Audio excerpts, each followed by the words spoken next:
Bonsoir à toutes et à tous et bienvenue à cette nouvelle édition de Direct. Quelques jours après les célébrations du 6 octobre ou de la victoire du 6 octobre 1973, on parle toujours de cette victoire, mais aussi des réalisations qui ont été achevées par le pays dans la période qui a suivi cette victoire ou cette guerre.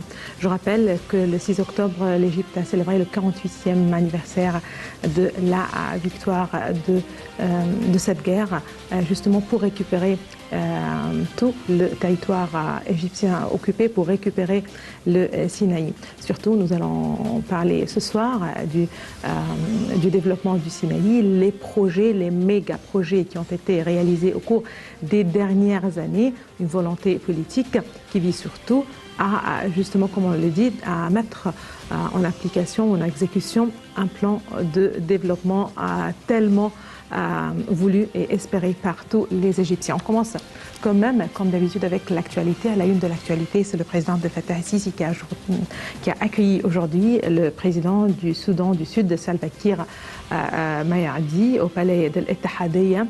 Les deux leaders ont tenu des entretiens bilatéraux suivis d'une conférence de presse conjointe.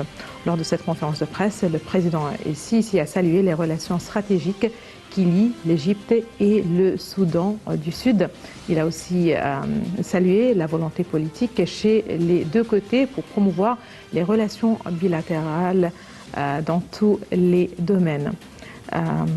Le chef de l'État a aussi justement déclaré que les deux pays se sont mis d'accord pour poursuivre les consultations politiques vis-à-vis des dossiers d'intérêt commun dans le développement de la situation dans l'Est de l'Afrique et le Corne de l'Afrique. Le président Sisi a ajouté que lors des entretiens, justement, il a évoqué avec son interlocuteur les moyens de promouvoir les relations bilatérales dans tous les domaines politiques, sécuritaires et économiques. En ce qui concerne le barrage de la Renaissance, le président Sisi a insisté sur l'importance de parvenir à un accord concernant le remplissage et le fonctionnement de ce barrage. De son côté, le président sud-soudanais Salva Kiir a affirmé avoir reçu une promesse d'Addis Abeba de poursuivre les négociations concernant le barrage de la Renaissance après la formation du nouveau gouvernement, qui a rajouté que le Premier ministre éthiopien affronte actuellement des défis, notamment dans la région de Tigré, où le conflit dans cette région a mené au report des négociations.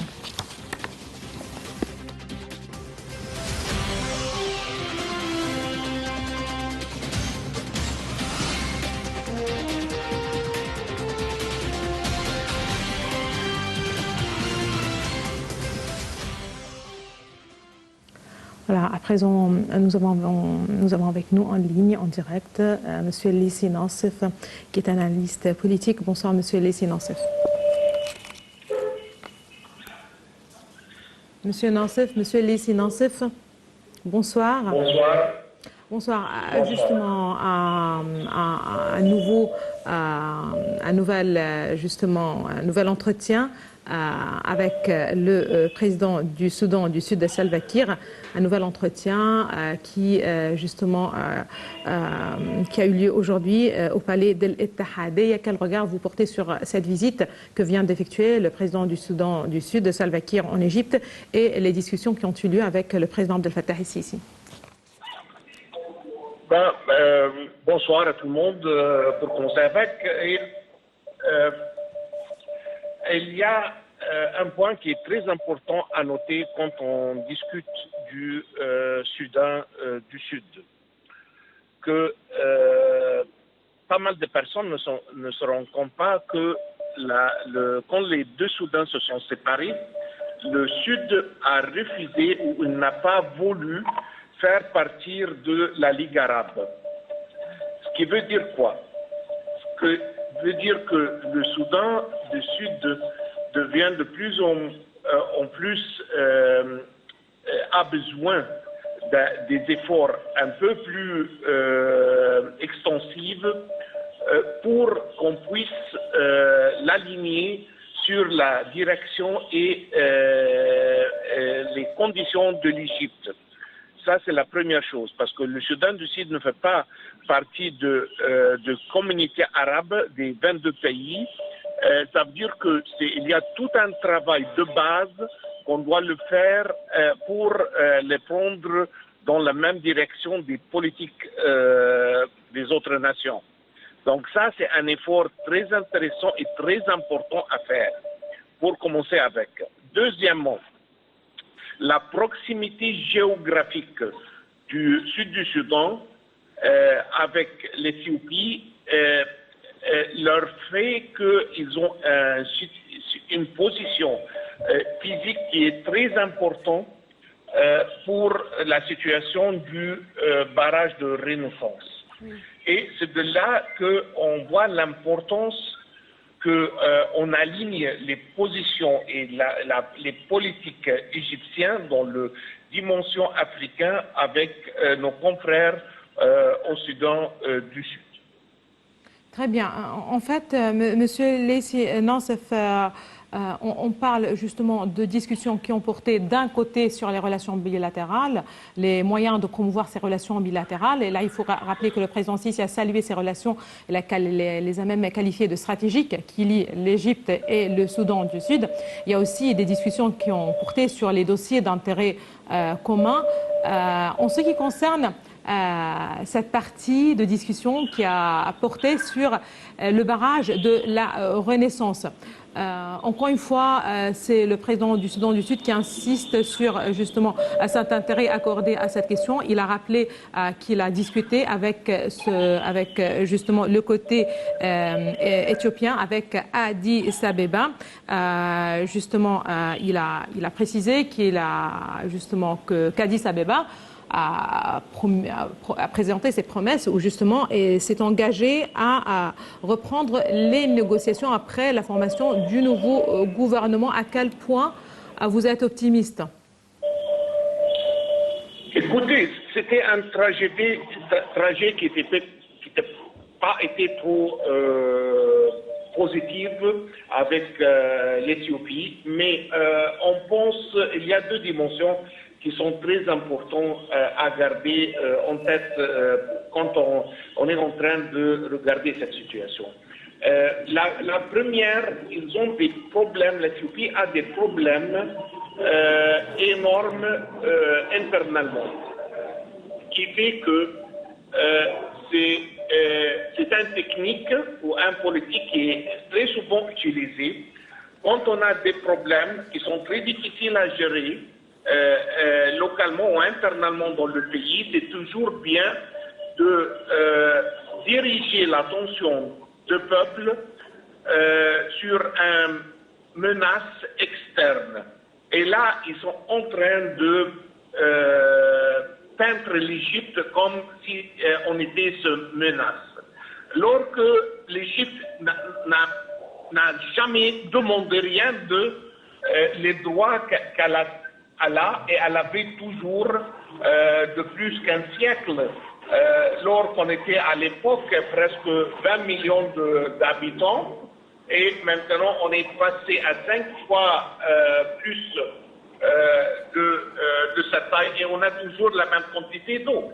La deuxième chose qu'ils sont en train de demander, c'est où il y a des rumeurs que je n'ai pas d'informations pour les confirmer ou les nier, mais il y a pas mal de menaces techniques sur la construction du barrage lui-même.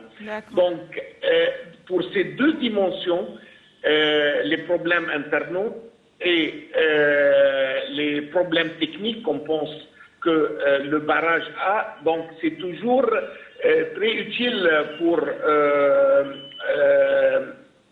les politiciens en Éthiopie de demander ou faire des demandes qui sont tout à fait non raisonnables. Le président Sisi l'a dit très clairement, nous sommes un très grand pays, nous sommes un joueur stratégique dans la région, jamais personne ne va nous diminuer notre part d'eau qu'on avait pour toujours. Et ce que l'Égypte est en train de demander, elle est en train de le demander un peu partout sur le niveau international, qu'on a besoin d'un accord qui clarifie ou qui explique. Un accord contraignant, justement.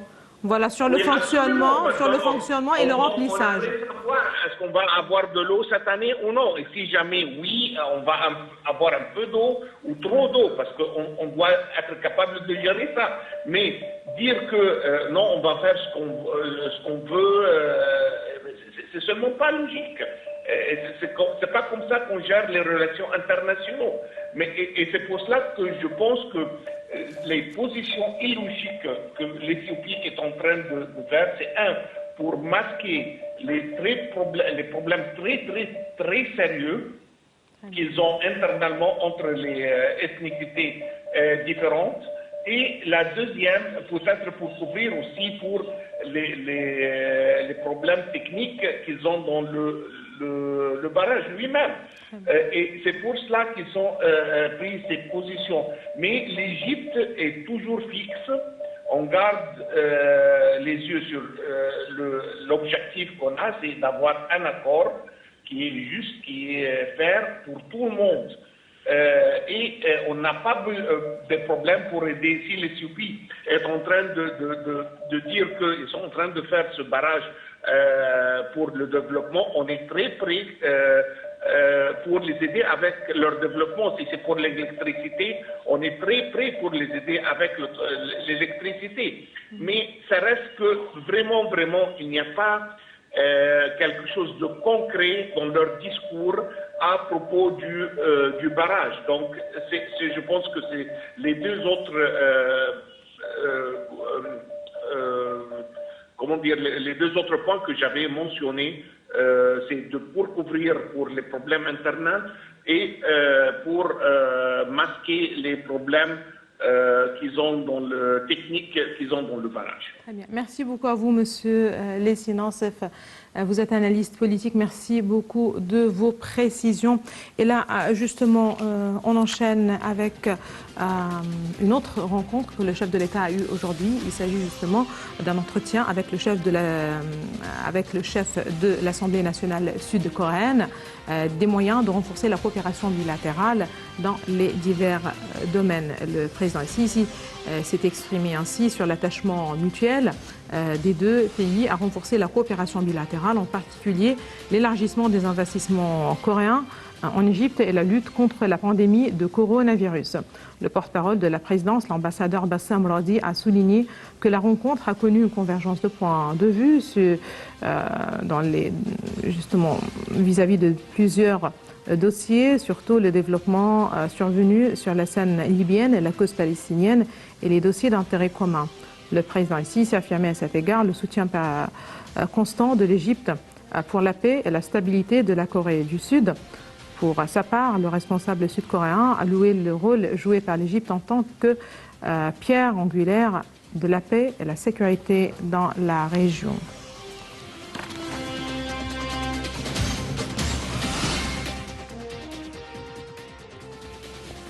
Le Premier ministre Moustapha Madbouli a déclaré que l'État tient à renforcer les plans et les études proposées dans le but d'améliorer le niveau de la performance du secteur de l'aviation civile. Ceci est intervenu lors de sa réunion avec le ministre de l'Aviation civile, Mohamed Manar.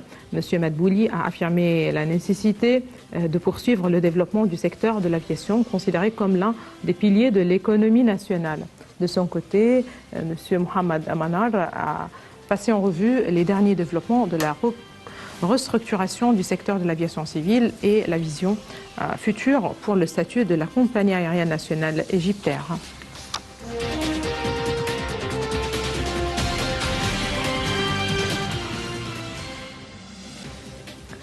Et voilà, tout en respectant des mesures strictes de protection et de prévention. La nouvelle année scolaire a débuté aujourd'hui dans toutes les écoles de la République, et ce après 2 ans justement d'études en mode hybride, en ligne à cause de la pandémie du coronavirus. Le ministère de l'Enseignement et de l'Éducation a affirmé l'achèvement de la vaccination de 90% des professeurs et des administrateurs outre la mise en place d'un plan de protection élaboré par le ministère de la Santé pour justement protéger la santé des étudiants.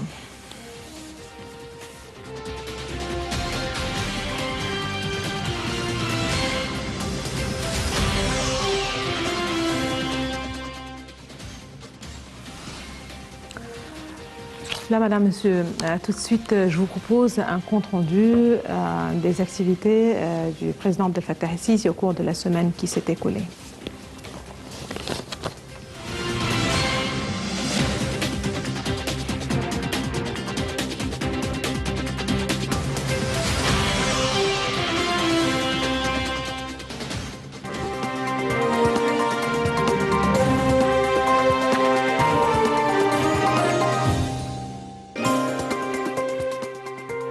Le président Abdel Fattah el-Sisi reçoit un message écrit du président actuel de l'Union africaine, le président congolais Félix Tshisekedi.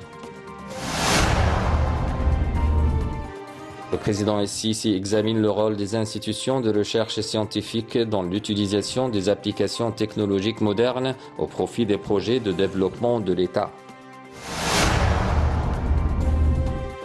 Le président el-Sisi suit l'évolution des initiatives présidentielles dans le secteur de la santé au niveau de la République. Le président Abdel Fattah el-Sisi se réunit avec un groupe de ministres et de hauts responsables pour suivre les projets de l'État dans le domaine du dessalement de l'eau de mer.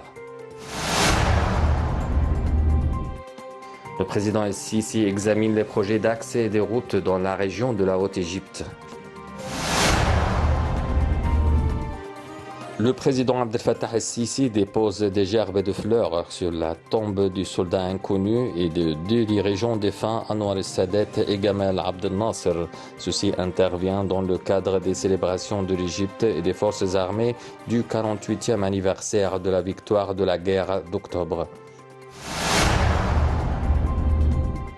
Le président el-Sisi préside la réunion du Conseil suprême des forces armées. Il a commencé la réunion en félicitant le peuple égyptien et ses fils des forces armées à l'occasion de la célébration du 48e anniversaire de la victoire glorieuse de la guerre d'octobre. Le président el-Sisi assiste au colloque culturel intitulé « La traversée vers l'avenir » à l'occasion des célébrations des forces armées du 48e anniversaire de la victoire de la guerre d'octobre. Le chef de l'État prononce un discours lors du colloque culturel à l'occasion du 48e anniversaire de la victoire de la guerre d'octobre. Le président Abdel Fattah el-Sisi s'entretient au téléphone avec le président palestinien Mahmoud Abbas. Le porte-parole de la présidence de la République a déclaré que l'appel portait sur les derniers développements concernant la question palestinienne et le processus de paix. Le président Abdel Fattah el-Sisi s'entretient au téléphone avec son homologue tunisien Kais Saïd. Au cours de l'appel, le président el-Sisi a présenté ses condoléances au président tunisien et au peuple tunisien frère pour la mort des 3 soldats suite à l'écrasement d'un hélicoptère militaire lors d'un exercice dans l'état de Gabès. L'épouse du président, Madame Intisar el-Sisi, félicite le peuple égyptien et les forces armées à l'occasion du 48e anniversaire de la victoire de la guerre d'octobre via sa page Facebook.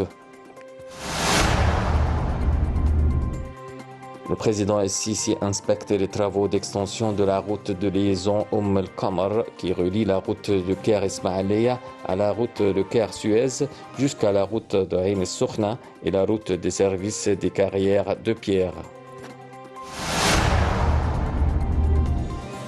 Le président Abdel Fattah el-Sisi inaugure l'exposition Notre patrimoine ou Tourasna pour l'artisanat et les produits du patrimoine au Centre égyptien des expositions internationales.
la guerre d'octobre 1973 est considérée comme un tournant dans l'histoire contemporaine.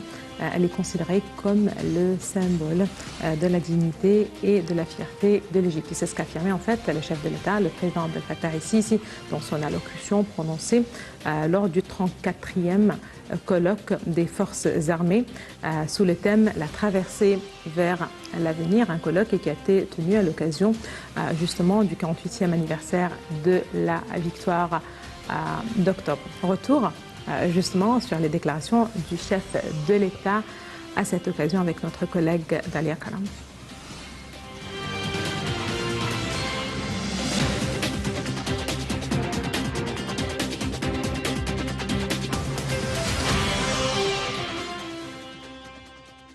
Le président Abdel Fattah el-Sisi a félicité le grand peuple égyptien et les forces armées à l'occasion du 48e anniversaire de la victoire d'octobre. Dans son allocution prononcée à cette occasion lors du 34e colloque instructif des forces armées sous le thème « La traversée vers l'avenir », le chef de l'État a rappelé que la victoire d'octobre était une épopée militaire qui avait créé la surprise et qui avait ébloui le monde entier. Le chef de l'État a ajouté que par la guerre d'octobre, l'armée égyptienne a réussi à franchir les obstacles du désespoir et d'incapacité après la défaite de 1967 grâce à une grande génération, celle d'octobre 1973 sous la direction d'un grand homme et commandant en dépit de toutes les conditions difficiles et de tous les défis. Le président a rendu hommage au défunt président Sadat, héros de la guerre et de la paix, décideur de la traversée et artisan de la paix. Le chef de l'État a mis en garde contre certains partis qui s'employaient à semer la scission dans la société à travers tous les moyens.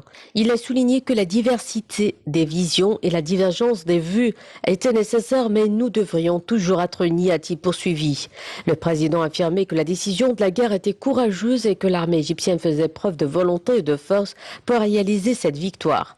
Le président a rendu hommage à nos martyrs qui se sont sacrifiés pour défendre la patrie, affirmant à leur famille que l'État n'oublierait jamais ces martyrs de l'armée, de la police ou de la magistrature ou encore de toutes les catégories du peuple. Le président a noté que l'Égypte continuera de présenter des martyrs jusqu'à ce que le terrorisme soit complètement éliminé. Évoquant le processus de développement de grande envergure lancé à travers le pays, notamment dans la péninsule du Sinaï, le président a assuré que l'État poursuivrait son plan pour le développement du Sinaï dans tous les domaines touristiques, agricoles et industriels.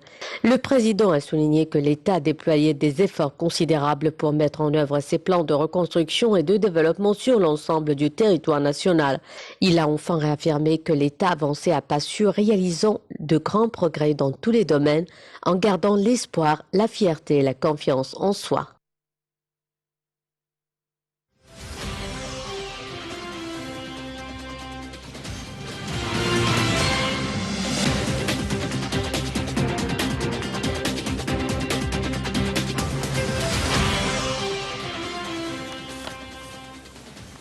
Là, pour plus de précision, nous avons le plaisir d'avoir avec nous en ligne, en direct, Dr Nadim Samna, qui est consultant en stratégie d'entreprise. Bonsoir, Dr Nadim Samna.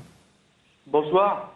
Voilà, on parle justement de ce nouveau défi après la victoire. C'est un nouveau défi justement pour développer le Sinaï en général. Et lors de son discours, à l'occasion justement de la victoire du 6 octobre, lors de son allocution, lors du 34e colloque des forces armées, le chef de l'État a précisé justement que l'État a déployé des efforts considérables pour mettre en œuvre ses plans de reconstruction et de développement de l'ensemble du territoire national, mais surtout de la péninsule du Sinaï. Et là, on est témoin, voilà, c'est le lancement avec des pas et un rythme très rapide, justement, de méga projets dans le Sinaï.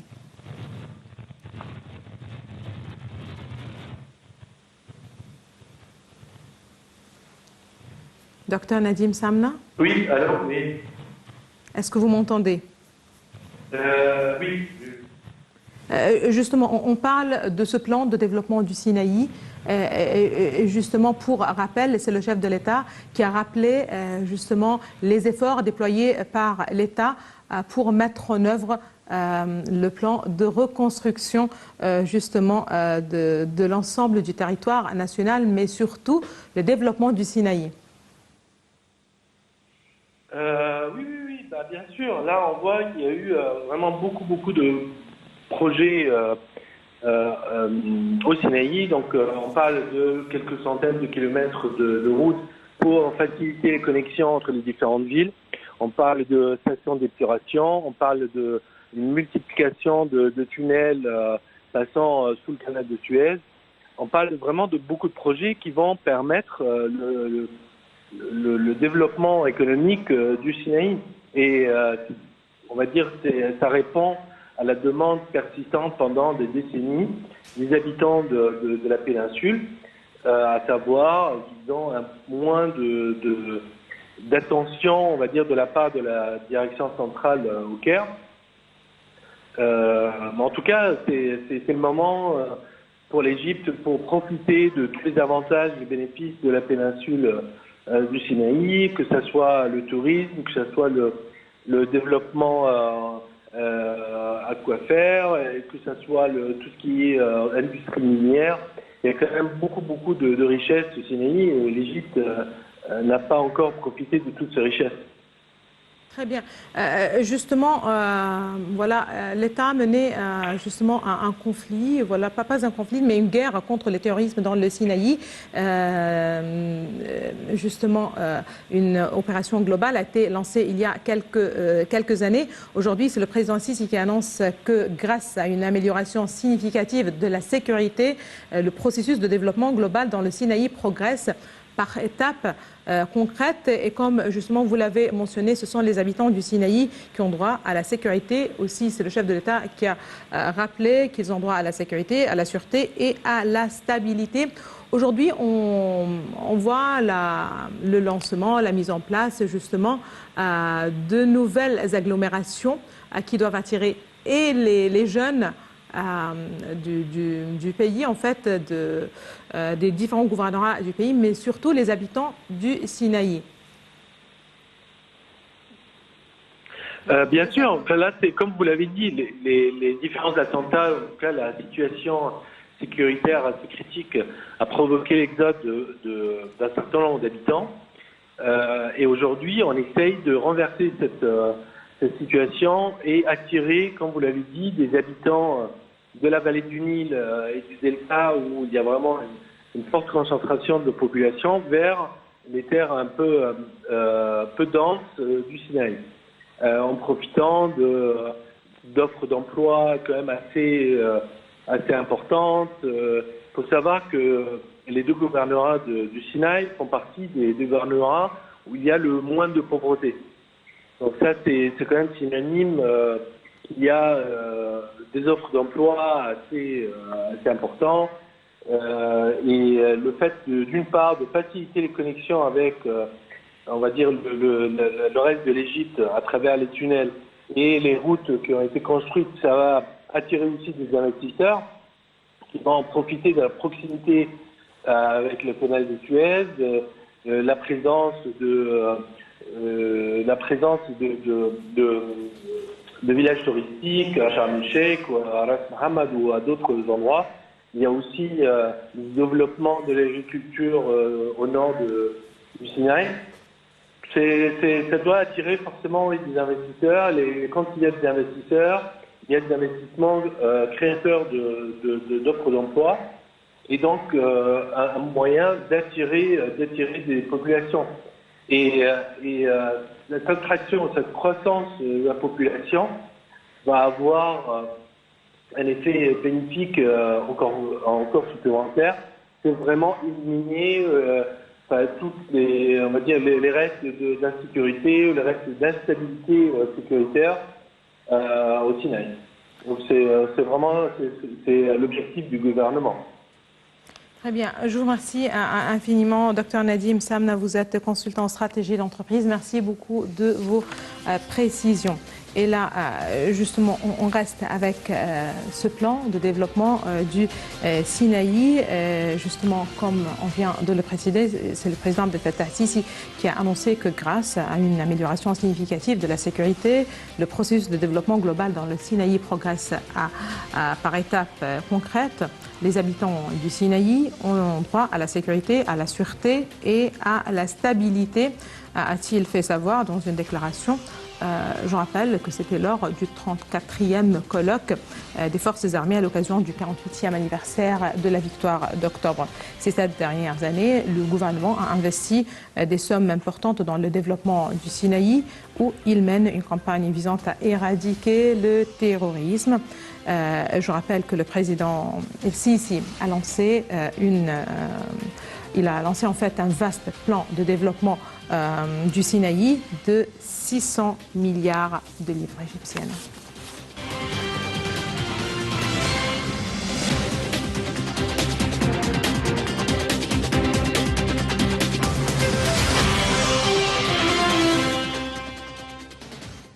La péninsule du Sinaï est engagée depuis 2013 dans une guerre acharnée contre le terrorisme. Dans cette guerre, le président Abdel Fattah al-Sisi a souligné à maintes reprises que le développement et l'urbanisation de la péninsule ont la même importance que les batailles militaires. Le président a donc lancé un vaste plan de développement du Sinaï de 600 milliards de livres égyptiennes. Ce plan ambitieux prévoit la création de nouvelles agglomérations urbaines, agricoles et industrielles, ainsi que la construction de stations d'assainissement, d'étangs pour l'élevage du poisson, d'écoles et d'hôpitaux, notamment au centre et au nord du Sinaï. Des tunnels ont été inaugurés au cours des dernières années reliant le Sinaï au gouvernorat de l'Égypte et cela a une grande importance dans la mesure où ils mettent fin à l'isolement du Sinaï, un fait mis à profit autrefois par les groupes terroristes. Ces tunnels serviront les projets de développement et le commerce. Dans son ensemble, ce plan de développement permettra de créer des emplois, d'assurer une vie décente au Sinaï. Le secteur agricole est l'un des piliers du développement au Sinaï. Dans la région de la plaine d'Al-Ka, au nord d'Al-Tor, 100 000 faidons, dont 20 000 ont été inclus au projet national de culture d'1,5 million de faidons et sont irrigués par les eaux souterraines. D'ailleurs, les forces armées ont offert aux habitants du Sud-Sinaï 925 serres agricoles, alors que le ministère de la Planification leur a présenté gratuitement les semences et les plantules. Mais la rareté de l'eau dans la péninsule représente un défi de taille pour le développement du secteur agricole. Pour affronter ce problème, l'État a creusé jusqu'à présent 265 puits et construit en place des stations de dessalement de l'eau de mer. La station de dessalement de l'eau de mer de la ville d'Ator a une capacité de production de 30 000 mètres cubes et la capacité de la station de l'ouest du tunnel passera de 35 000 à 70 000 mètres cubes par jour. D'ailleurs, les travaux sont en cours pour achever d'ici 2022 8 autres stations de dessalement de l'eau de mer dont le coût s'élève à 2,6 milliards de livres égyptiennes. Des projets destinés à fournir l'eau potable aux habitants de la péninsule qui connaît une croissance au niveau de la population. Le président Al-Sisi a annoncé fin septembre que des projets hydriques seront lancés au centre et au nord du Sinaï pour augmenter la superficie des terrains cultivés, un projet qui revêt une grande importance dans cette région confrontée au terrorisme et à la contrebande. On ne peut pas parler de développement de Sinaï sans inclure les agglomérations bédouines au fond du désert, d'où l'importance accordée par le gouvernorat à développer les sociétés bédouines en créant de nouvelles agglomérations agricoles et urbaines dans le cadre de l'initiative présidentielle Une vie décente destinée à améliorer les conditions de vie de ces Bédouins et à créer des emplois. Dans ce contexte, le gouvernorat du Sud-Sinaï a lancé des projets importants pour développer les sociétés bédouines. 5 villages bédouins ont été réaménagés avec un coût de 220 millions de livres égyptiennes et ce dans le cadre du projet de réaménagement des 25 villages les plus nécessiteux qui vise à assurer la stabilité des familles bédouines. Le secteur d'électricité au gouvernorat du Sud-Sinaï a connu une véritable modernisation au cours des 7 dernières années. Personne au gouvernorat ne se plaint d'un problème de coupure ou de manque de courant électrique. Même les rassemblements bédouins éloignés bénéficient aujourd'hui de l'électricité et sont connectés au réseau, alors qu'auparavant ces régions n'avaient accès à l'électricité que 4 heures par jour, car il n'y avait que des générateurs diesel pour produire l'électricité. Aujourd'hui, l'électricité est fournie 24 heures sur 24. Les stations d'eau et de drainage sanitaire sont aussi alimentées en électricité pour qu'elles puissent répondre aux besoins des citoyens. Pour profiter de l'énergie solaire, 3 parcs solaires ont été construits d'un coût de 1,9 million de livres égyptiennes. Ces efforts ont permis d'en finir avec les problèmes d'électricité au gouvernorat, ce qui est nécessaire pour booster le développement. Et d'autant que les routes sont les artères du développement, le président Al-Sisi a consacré 9 milliards de livres égyptiennes à la modernisation du réseau routier et pour créer de nouveaux axes routiers au Sud-Sinaï et ce dans le cadre du projet national des routes. Tous ces efforts s'inscrivent dans le cadre du plan global de l'État pour développer développer la région du Sinaï et à en faire un environnement propice aux investissements. Le développement étant une arme pour contrer le terrorisme et préserver la sécurité de la péninsule.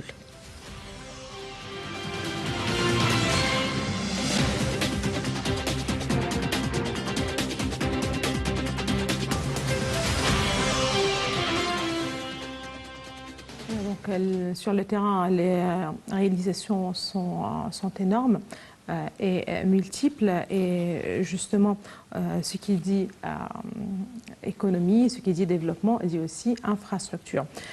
Nous avons à présent avec nous en ligne, en direct, monsieur l'ingénieur Abdelnasser Taha, qui est un expert en économie. Bonsoir, monsieur l'ingénieur. Allô? Allô, ingénieur Abdelnasser Taha. Oui, bonsoir. Bonsoir. Justement, on parle de ce plan ambitieux du développement du Sinaï. Et voilà, on le répète, et sur le terrain, les réalisations sont multiples, que ce soit justement pour la création de nouvelles agglomérations urbaines. On parle justement de ce plan de développement. Et là, on peut rappeler les stations d'eau et de drainage sanitaire, les tunnels, c'est-à-dire tout ce qui est rapport avec l'infrastructure pour relier le Sinaï et les autres gouvernorats du pays. Quel regard vous portez sur ces projets? Le rapport que vous avez présenté, en fait, est très bien et mis la qualification de tout ce qui se passe en Sinaï. En fait, le développement économique, surtout le projet qui a été lancé depuis quelques jours, le projet géant de traitement d'eau pour l'irrigation agriculturelle de Bahr el-Bar, ce projet essentiellement est un grand projet économique parce que l'irrigation et l'agriculture est très convenable aux populations et du Sinaï. On sait bien que la population en Sinaï est une population très spéciale dans sa structure sociale et économique. En plus, la connectivité à travers les deux tunnels qui sont à Port Saïd et les deux autres tunnels qui sont à Ismaïlia, je crois qu'ils jouent un rôle très essentiel dans le développement. Et à partir de ces 4 ponts, il y a la connectivité à travers les réseaux routiers qui facilitent le développement et l'investissement en Sinaï. Je crois maintenant que Sinaï va être très attirante et très convenable pour l'investissement, surtout du secteur privé. Très bien. En fait, la particularité du Sinaï, c'est que c'est une péninsule qui possède d'énormes ressources. Ressources naturelles, ça c'est d'un côté, mais il y a aussi le tourisme. C'est-à-dire que si on peut parler d'investissement, d'industrie, certainement, là encore une fois, on rappelle que c'est une région très riche en ressources naturelles. Je crois que les ressources, quand vous avez classifié que le tourisme est très important, mais je crois que l'industrie, à travers l'investissement dans les ressources minérales surtout, est beaucoup plus important. Et doit avoir maintenant lieu, surtout qu'on a l'électricité, l'eau potable et l'infrastructure de connectivité. D'autre part, je crois que l'irrigation qui va augmenter l'agriculture, il y aura beaucoup d'industries à base agriculturelle, alimentaire, industrie alimentaire. Donc ces deux types d'investissement et de développement industriel, minéral, je crois qu'ils doivent prendre parti de que la Sinaï ne travaille pas uniquement sur le tourisme. C'est vrai que traditionnellement, c'est une péninsule, c'est une région où on trouve la rareté de l'eau. Mais là, puisqu'il s'agit d'un défi de taille, on trouve justement les stations d'assainissement d'étangs pour l'élevage, par exemple, des étangs.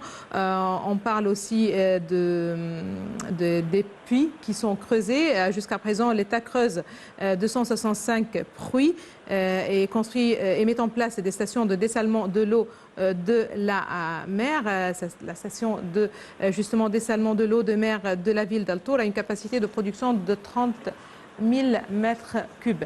Là, justement, pourquoi on rappelle justement les efforts qui ont été déployés dans ce secteur, mais surtout justement pour parler que ce secteur agricole est l'un des piliers du développement du Sinaï, dans la région de la plaine d'Al-Qa'.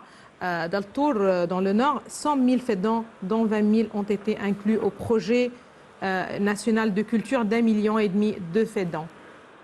Je crois que ce projet est très unique, très important parce que l'impact économique à travers l'agriculture sur tel espace qui dépasse, comme vous avez dit, les 120 000 fédans vont créer beaucoup de travail qui est très convenable à la population. Et ce sera un projet qui maintenant il est en place. Ce n'est pas un plan, c'est une réalisation et maintenant il est prêt. Sinaï est prêt maintenant à travailler demain matin dans le développement agriculturel et je crois que c'est le plus grand dossier qui a été ouvert dans cette année. Mais à partir de maintenant, on peut facilement dire que Sinaï est prêt à l'investissement.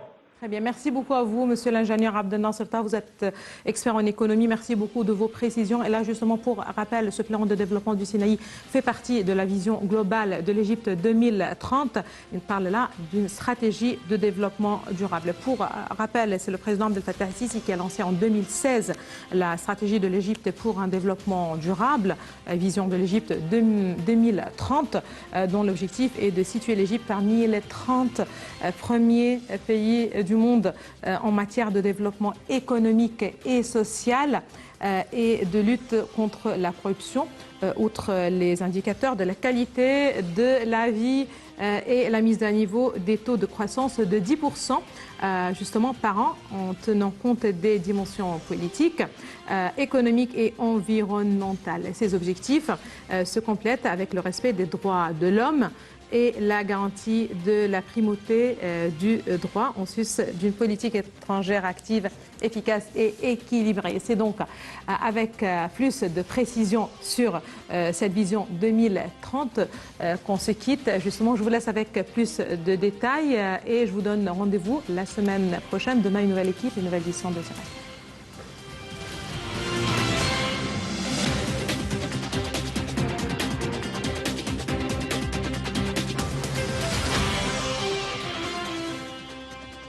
La vision stratégique du développement économique en Égypte jusqu'en 2030 consiste à créer des conditions macroéconomiques stables, capables de réaliser une croissance durable, compétitive, diversifiée et fondée sur la connaissance en s'adaptant aux changements mondiaux, maximisant la valeur ajoutée, créant des emplois décents et productifs et en augmentant la part du PIB réel par habitant pour qu'il soit égal au pays où le revenu moyen par habitant est élevé. Le secteur de la santé figure en tête des priorités de l'État depuis l'arrivée au pouvoir il y a 7 ans du président Abdel Fattah el-Sisi qui s'est personnellement impliqué dans ce dossier en parrainant de multiples initiatives pour préserver la santé publique. Parmi ces avancées, la mise en œuvre de la couverture maladie universelle, un système de santé intégré caractérisé par la disponibilité, la qualité et la non-discrimination en mesure d'améliorer les indicateurs de santé en assurant une couverture sanitaire et préventive complète à tous les citoyens, notamment les catégories les plus vulnérables, pour leur garantir une vie sûre et saine. Sous l'impulsion du président el-Sisi, l'État a également lancé une vaste campagne de dépistage de l'hépatite C et des maladies non contagieuses ayant permis d'ausculter près de 50 millions d'Égyptiens et de résidents étrangers de fournir un traitement à bas prix par rapport aux autres pays du monde. Au-delà de l'hépatite C, cette campagne nationale baptisée 100 millions de citoyens sains s'est étendue aussi aux établissements scolaires pour traiter les cas d'obésité, d'anémie et de rachitisme. L'État a mis en œuvre 73 000 unités pour le logement des personnes situées dans les zones à risque d'un coût de 12 milliards de livres égyptiennes pour éliminer les bidonvilles et la source de danger des unités sous la ligne haute pression ou dans le cadre de la pollution industrielle. Ceci a été accompagné par l'amélioration des services d'eau potable grâce à la mise en œuvre de 236 projets d'une capacité de production de 6,3 millions de mètres cubes par jour pour un coût total de 31 milliards de livres égyptiennes.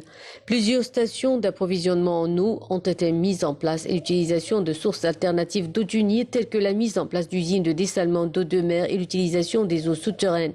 L'État a également mis en œuvre 588 projets d'assainissement dont les investissements dépassent 27,3 milliards de livres égyptiennes avec 66 stations d'épuration d'une capacité totale de 2,9 millions de mètres cubes par jour et des réseaux et des stations pour les zones défavorisées.